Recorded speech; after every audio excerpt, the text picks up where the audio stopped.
Hi friends, कसे आहात? तुम्हा सगळ्यांना नागपंचमीच्या खूप खूप शुभेच्छा. आज मी एक ना आम्हा सगळ्यांना माहिती असलेली आणि कोकणामध्ये आजच्या दिवशी केली जाणारी एक रेसिपी शेअर करणार आहे आणि ती म्हणजे हळदीच्या पानातल्या पातोळ्या. पण त्याआधी आपण देवाचं दर्शन घेऊन येऊया, कारण का आज पहिला श्रावणी सोमवार पण आहे आणि नागपंचमी पण आहे ना, म्हणून शंकराच्या मंदिरात जाऊन दर्शन घेऊया आणि मग रेसिपीला सुरुवात करूया. सकाळी लवकरच मी मंदिरात गेल्यामुळे अजिबात गर्दी नव्हती तिथे. तसाही वर्किंग डे होता ना, त्याच्यामुळे रश कमीच होती. मस्तपैकी छान असं माझं शांतपणे असं दर्शन झालेलं होतं. मंदिरात गेल्यानंतर एक वेगळीच मनाला ना ऊर्जा जाणवते, एक शक्ती मिळते आपल्याला. सगळेजण मनोभावे देवाची पूजा करत होते. या एकाच मंदिरात दुर्गा मातेची पण मूर्ती आहे, लक्ष्मीनारायणाची ही मूर्ती आहे आणि हनुमानाची पण आहे. सगळ्या देवांचं मनोभावे दर्शन घेऊन नमस्कार करून मी घरी यायला निघाले. चला, आपण मंदिरात जाऊन आलो, छानपैकी आपलं दर्शनही झालं. वर्किंग डे होता त्याच्यामुळे रश नव्हतीच मंदिरामध्ये, तशी पण गर्दीच नव्हती. त्यामुळे छानपैकी सुंदरपणे शांतपणे दर्शन घेता आलं. तर आता जसं आपण ठरवलेलं तसं रेसिपीला सुरुवात करूया. हळदीच्या पानातल्या पातोळ्या. पातोळ्या बनवण्यासाठी आपण पहिल्यांदा सारणाची तयारी करणार आहोत. तर सारणासाठी मी इथे ना 2 वाटी ओलं खोबरं घेतलेलं आहे आणि त्याच्यासाठी मी 1 वाटी बारीक चिरून घेतलेला हा गूळ आहे आणि वेलची पावडर आहे 1 चमचा आणि आपण त्यामध्ये 1 छोटा चमचा आपण तुपी घालणार आहोत. सारण बनवताना ना नेहमी आपण जेवढं खोबरं घेतोय ना त्याच्या अर्ध्या प्रमाणामध्ये आपल्याला नेहमी गूळ घ्यायचा आहे, म्हणजे जो गोडवा जो असतो ना तो व्यवस्थित बॅलन्स होतो. चला, आता आपण सारण बनवून घेऊया, कारण का सारण बनवून झाल्यानंतर आपल्याला ते थंड करायचं आहे आणि कारण का थंड सारणच आहे ना आपल्याला पारीमध्ये भरायचं आहे. ते सारण जर आपलं गरम असेल आणि मग आपण फिलिंग भरल्यानंतर जर आपण स्टीम करायला ठेवलं ना तर गुळाचं पाणी होऊन आहे ना ते बाहेर येऊ शकतं, पानांच्या पण बाहेर येऊ शकतं. म्हणून आपल्याला सारण नेहमी थंड करूनच मग त्याचं फिलिंग भरायचं आहे पारीमध्ये. आता कढई आपली व्यवस्थित गरम झाली आहे, त्याच्यामध्ये मी 1 टेबलस्पून तूप टाकते. तूप व्यवस्थित वितळलं की आपल्याला खोबरं आणि गूळ मिक्स करून घ्यायचं आहे. आता आपण त्याच्यामध्ये खोबरं ऍड करूया. त्याचबरोबर आता गूळ पण मिक्स करून घेऊया. हे मिश्रण आपल्याला व्यवस्थित एकजीव करून घ्यायचं आहे. व्यवस्थित आपण हा गूळ आता 5 मिनिटामध्ये पूर्ण वितळेल आणि त्या खोबऱ्यामध्ये एकजीव होईल. ते पूर्ण एकजीव झालं ना की मग आपण त्याच्यामध्ये वेलची पूड मिक्स करूया. तुमच्याकडे जर नॉनस्टिकची कढई असेल तर तुम्ही ती घेऊ शकता किंवा कुठलीही नॉर्मल कढई असेल तीही घेऊ शकता. फक्त तिचा तळ जो आहे ना तो थोडा जाड पाहिजे, म्हणजे कसं खाली चिटकणार नाही.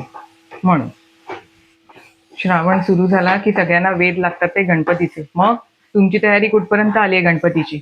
आमची तर शॉपिंग झाली आहे गणपतीची करून आहे, म्हणजे जी सजावटीला जे काही लागतं ते, पूजेला जे सामान लागतं ते त्याची तर झालेली आहे. त्याच्यामुळे तुमची पण काय काय तयारी झाली आहे ती माझ्याबरोबर शेअर करा कमेंट्समध्ये. कधी निघणार आहात तुम्ही? कारण का ह्या वेळेला हरतालिका आणि गणपतीचं आगमन एकाच दिवशी आहे ना, त्यामुळे थोडी गडबड होणार आहे सगळ्यांची. कारण का बायकांची हरतालिकेची पूजा, त्याच्यानंतर गणपतीचा नैवेद्य आणि पहिल्या दिवशी जरा सगळं साग्र संगीतच असतं. 2 भाज्या, पालेभाज्या, मोदक, त्याच्यामुळे वेळ लागतो.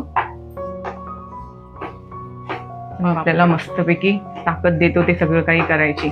आणि जर आपलं मनापासून करणार असू ना तर सगळं झटपट होतं आणि घरात सगळ्यांनी मदत केली ना की छानपैकी कामं कशी पटापट होतात. आज मी आमच्या गावच्या मंदिराचा जो फोटो आहे ना, शंकराच्या पिंडीचा, जी पूजा केलेली होती त्याचा फोटो मी आज चॅनलवरती पोस्ट केलेला आहे. तर बघितला की नाही तुम्ही? तर जाऊन नक्की आवर्जून बघा हा, आणि तुम्हाला कसा वाटतोय ते पण मला कमेंट करून सांगा. बघा, आता गूळ तर इथे व्यवस्थित वितळलेला आहे. फक्त आपल्याला जो खोबऱ्याचा जो ओलसरपणा आहे ना तो थोडासा कमी करायचा आहे. मग तुम्हाला आपले ब्लॉग कसे वाटतात मला कमेंट करून नक्की सांगा. तुम्हाला तुमचे काही सजेशन्स असतील तर ते पण सांगा. आणि हो, चॅनलवरती ज्यांनी सबस्क्राईब नाही केलेलं आहे ना त्यांनी सबस्क्राईब नक्की करा हा, आणि लाईक करा, शेअर करा तुमच्या फ्रेंड्स, फॅमिली मेंबर्स बरोबर. आता मी चिमूटभर ह्याच्यामध्ये मीठ घालणार आहे. मी नेहमी गोडाच्या पदार्थामध्ये ना चिमूटभर तरी मीठ घालते, कारण का त्याने ना व्यवस्थित चव बॅलन्स होते सगळी. आता वेलची पूड घालून घेऊया.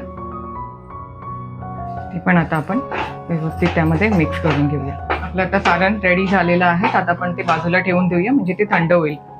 आणि आता तांदळाच्या पिठाची उकड काढून घेऊया आपण.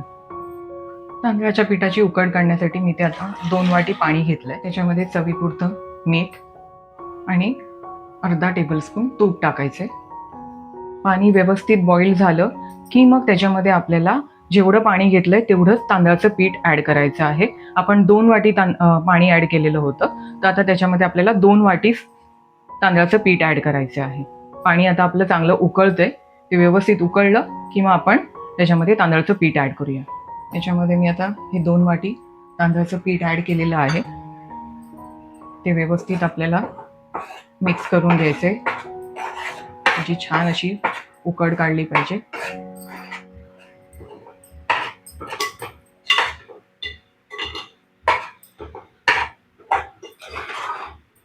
व्यवस्थित ते मिक्स करून घेतलं ना की उकड छान येते आपली एकदम.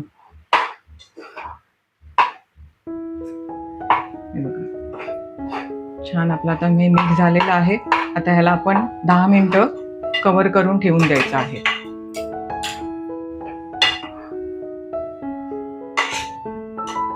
गॅस बंद करायचा आणि 10 मिनिटं आपण त्याला वाफेवरतीच शिजायला ठेवून द्यायचं. एका ताटामध्ये आता मी हे सर्व पीठ काढून घेतलेलं आहे आणि पेल्याच्या मदतीने आहे ना मी त्या सगळ्या ज्या गुठळ्या झालेल्या आहेत ना पिठाच्या त्या मोडून घेतलेल्या आहेत. हे सगळं ना गरम असतानाच करायचं. म्हणजे त्या सगळ्या गुठळ्या आहेत ना त्या पूर्णपणे मोडून घ्यायच्या आपण. त्या तुम्ही पेल्याने करू शकता, तांब्याने पण करू शकता किंवा ग्लासाने पण करू शकता. जे तुम्हाला इझी असेल त्याने तुम्ही करू शकता. मी इथे पेल्याच्या साह्याने त्या सगळ्या गुठळ्या मोडून घेतलेल्या आहेत. त्या सगळ्या गुठळ्या मोडून झालेल्या आहेत. आता आपल्याला ते व्यवस्थित पीठ मळून घ्यायचं आहे.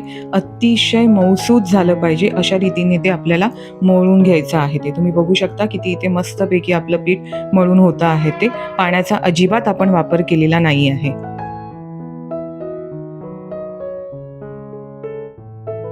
आता पीठ आपलं मळून होत आलेलं आहे. तर त्याला आता आपण तूप किंवा तेल जे काही तुम्हाला इझी वाटेल ते तुम्ही लावून घेऊ शकता. मी तूपच लावते नेहमी. तर त्यामध्ये पण आपण ते मळून घ्यायचं आहे. आता बघा कसं आपलं छानपैकी पीठ व्यवस्थित मळून झालेलं आहे. आता ते आपण 10 मिनिटं झाकून ठेवून देऊया. इकडे मी हळदीची पानं स्वच्छ धुवून पुसून घेतलेली आहेत ती. आणि त्याच्यानंतर त्याचे देठ आहेत ना तेही आपल्याला व्यवस्थित कापून घ्यायचे आहेत.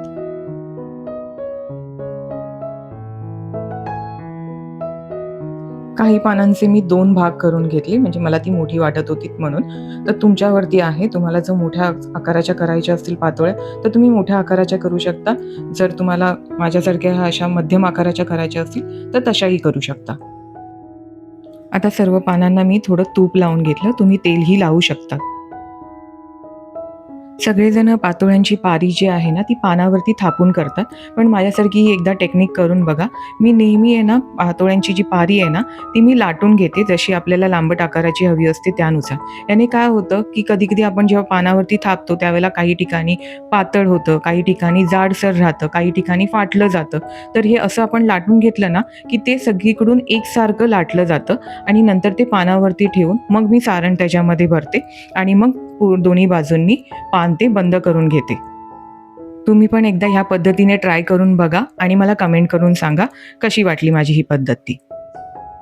अशा प्रकारे मी सगळ्या पातोळ्या करून घेतल्या. एकदाच करून घेतल्या मी त्या सगळ्या.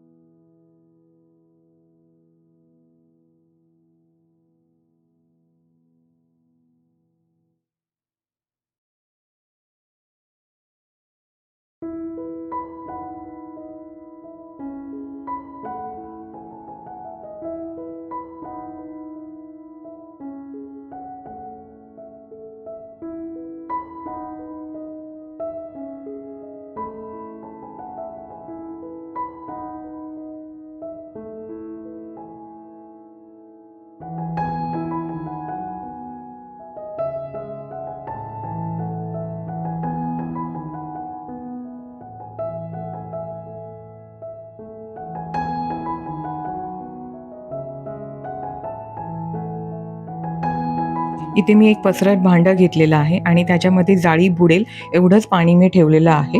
पाणी आता आपलं व्यवस्थित बॉईल झालं की आपल्याला सगळ्या पातोळ्या वाफवायला ठेवून द्यायच्या आहेत. एका प्लेटमध्ये आता मी व्यवस्थित सगळ्या पातोळ्या रचून ठेवलेले आहेत आणि मग त्याच्यावरती एक घट्ट असं, याच्यामधून वाफ बाहेर जाणार नाही असं एक झाकण त्याच्यावरती ठेवून दिलेलं आहे. 15 मिनिटांमध्ये सर्व पातोळ्या वाफवून होतात.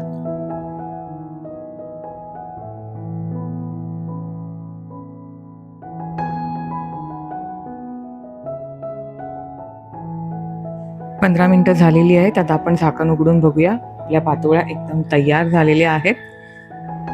आपल्या हळदीच्या पातोळ्या रेडी झालेल्या आहेत. आता आपण त्याच्या काढून बघूया. वा, छान एकदम मस्त दिसत आहेत ते अशा पूर्णपणे. हा हा हा हा हा, सुंदरच एकदम. आणि त्याचा सुवास तर एकदम भारी येतोय बघा. तर आपण ती तोडून बघूया.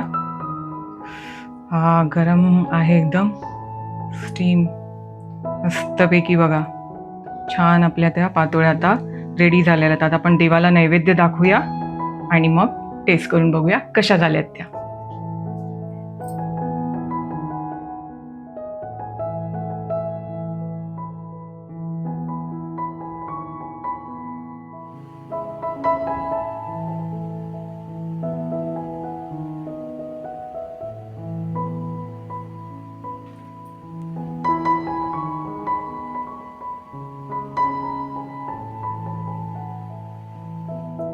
मग कशी वाटली तुम्हाला ही रेसिपी? आता मी टेस्ट करून सांगते कशी झाली आहे ती.